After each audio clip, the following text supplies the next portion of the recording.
इन photos और images को गौर से देखिए।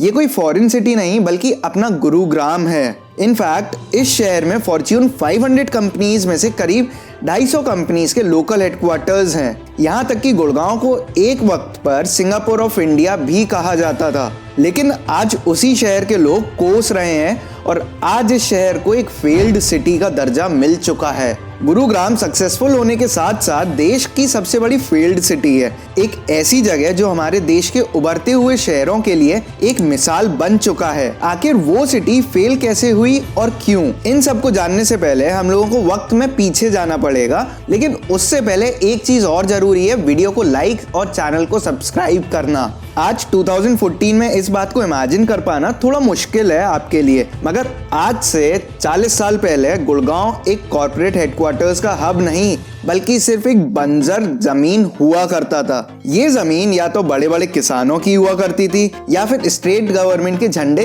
इन पर गड़े हुआ करते थे। लेकिन 1981 में गुड़गांव में एक टाइम की शुरुआत हुई। उस साल मारुति उद्योग, एक स्टेट ओन्ड कार मैन्युफैक्चरर, ने गुड़गांव में अपना सबसे पहला मैन्युफैक्चरिंग प्लांट खोला और उस फैक्ट्री के खुलने के साल भर बाद 1982 में मारुति उद्योग जापान की सुजुकी कंपनी के साथ मर्ज होकर मारुति सुजुकी बन गई।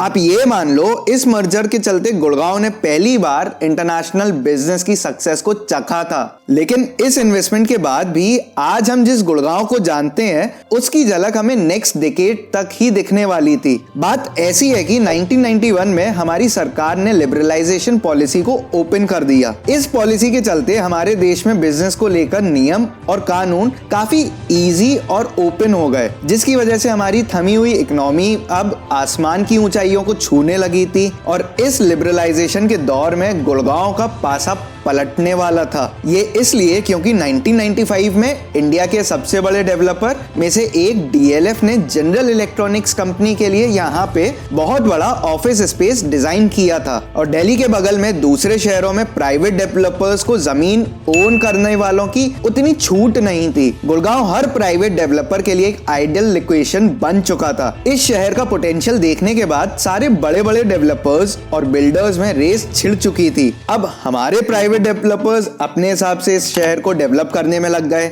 अब यहाँ आपको ये बात इमेजिन करना और बिलीव करना थोड़ा मुश्किल होगा, लेकिन जिस दौरान ये प्राइवेट डेवलपर्स उस वक्त गुड़गांव में हो रहे प्राइवेट डेवलपमेंट पर निगरानी रखने के लिए कोई म्युनिसिपल कॉर्पोरेशन या फिर अर्बन प्लानिंग कमेटी नहीं थी। इनफैक्ट इतनी तेजी से डेवलप होते हुए शहर को कंट्रोल में लेने के लिए 2008 में म्युनिसिपल कॉर्पोरेशन ऑफ गुड़गांव का निर्माण हुआ था। 2009 में फाइनली एक मास्टर प्लान भी लागू हुआ, लेकिन तब तक बहुत देर हो चुकी थी। प्राइवेट डेवलपर्स के द्वारा 15 साल तक अनप्लान्ड डेवलपमेंट ने इस शहर को एक अनप्लान्ड नाइटमेयर साबित कर दिया था। अब इसके चलते जैसे जैसे शहर डेवलप होता गया, शहर और भी नए तरीकों से फेल होता नजर आने लगा। अब आप ये सोचेंगे कि फेलियर जैसा हुआ तो हुआ क्यों? आज की तारीख में गुड़गांव मेजरली 3 प्रॉब्लम्स की वजह से एक फेल्ड सिटी है। वो 3 प्रॉब्लम्स हैं नो प्लानिंग, वेल्थ इनइक्वालिटी और करप्शन। गुड़गांव के फेल होने के सबसे बड़े और क्रूशियल रीजन प्लानिंग के बारे में आपको बताता हूँ। जैसे कि हमने देखा कि गुड़गांव में लिबरलाइजेशन के बाद प्राइवेट प्लेयर्स में चांदी ही चांदी हो गई थी, मगर उनके पास शहर को डेवलप करने का ना तो कोई मैक्रो प्लान था, ना ही उन्होंने इस पे फोकस भी किया। उन्होंने हर एक चीज को इंडिविजुअल प्रोजेक्ट की तरह इमेजिन किया, जिसकी वजह से बड़े बड़े कॉर्पोरेट पार्क्स तो खड़े हो गए, मगर उसके अलावा शहर में कुछ भी डेवलप नहीं हुआ। इनफैक्ट इतना बड़ा शहर होने के बावजूद गुड़गांव में आज पानी,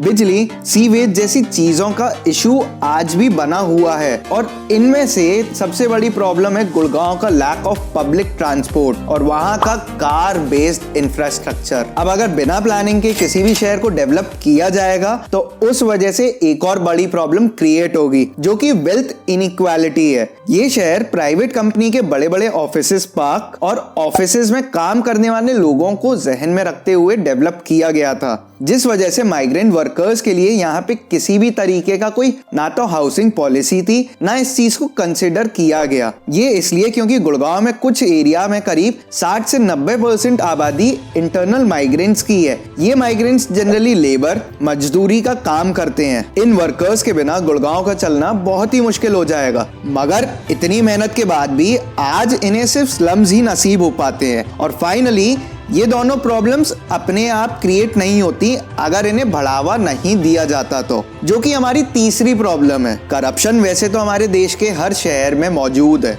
लेकिन गुड़गांव की ऑलरेडी बढ़ती हुई मुश्किलों में करप्शन आग में घी डालने का काम कर रहा है। इस करप्शन की वजह से प्राइवेट डेवलपर्स को बिना किसी निगरानी के डेवलप करने की छूट मिल गई और उसकी वजह से करप्शन इतना बढ़ता गया कि अपना दबदबा बरकरार रखने के लिए प्राइवेट डेवलपर्स वहाँ के पॉलिटिशियंस को काफी बड़े बड़े डोनेशंस देते हैं। इन डोनेशंस के बाद इन्हें बड़े बड़े प्रोजेक्ट्स मिल जाते हैं। तब डेवलपर्स पार्क्स और पब्लिक स्पेसेस बनाने के सारे वादे करते हैं, लेकिन उन्हीं पॉलिटिशियंस की तरह ही ये वक्त पर आने पर अमल नहीं करते हैं। इतना ही नहीं, हुडा यानी कि हरियाणा अर्बन डेवलपमेंट अथॉरिटी जैसी सरकारी ऑर्गेनाइजेशन भी बड़े बड़े बजट्स डिक्लेयर करती है, लेकिन उनके रिजल्ट्स कभी देखने को नहीं मिलते। अब हमने ये तो देख लिया कि गुड़गांव की प्रॉब्लम्स क्या है और आज वो एक फेल्ड सिटी क्यों है, लेकिन और जो सबसे इंपॉर्टेंट सवाल उठता है वो ये है कि इस फेल्ड सिटी के प्रोजेक्ट्स को कैसे वापस पटरी पे लाया जाए। इस पर काफी सारे सॉल्यूशंस ऑफर किए गए थे, जो बेसिकली बिजली, पानी की उपलब्धि से लेकर पब्लिक ट्रांसपोर्ट और पब्लिक स्पेसेस जैसी चीजें हैं। इतना ही नहीं, हम जनता और एक्टिविस्ट भी इस लड़ाई में शामिल हैं और यही कहना है कि प्राइवेट डेवलपर्स ने भले ही गुड़गांव की शुरुआत की थी, लेकिन उसे सुधारने का सारा काम सरकार और प्राइवेट डेवलपर्स को मिलकर करना होगा। आपको क्या लगता है कि गुड़गांव को किस तरह से बचाया जा सकता है? हमें कमेंट में जरूर बताइएगा। वीडियो पसंद आई हो तो अपने फ्रेंड्स और फैमिली में भी शेयर करिए और चैनल को सब्सक्राइब करना बिल्कुल मत भूलना।